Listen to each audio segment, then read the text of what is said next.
Back in 2007, we signed with Metal Blade Records, and Metal Blade has a long-standing relationship with ESP. They had brought up ESP, and we were definitely fans of their guitars in the past, and I know Zach and I both owned one before we were even endorsed by them.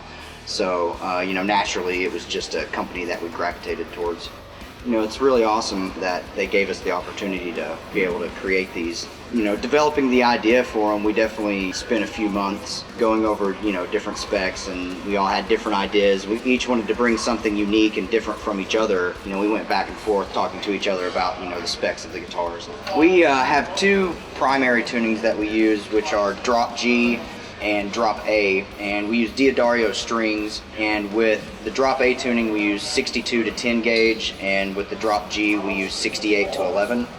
And I definitely find that the signature models really help complement those tunings, and the fact that we are using the DiMarzio pickups, which help bring forth a lot of clarity in those lower tunings. With active pickups it can get really compressed and mushy sometimes when you tune that low, so with the passive DiMarzios I definitely feel like that really helps the lower tunings cut through the mix. Well, the DiMarzios, as far as lower tuning, I think you get a lot of clarity out of lower tunings with passive pickup. They just complement the tunings we're in a lot better than most pickups. And when we first started messing around with some of these pickups, we'd all played actives for a long time, and after trying it out, the strings shined more. They stood out. They're more organic sounding.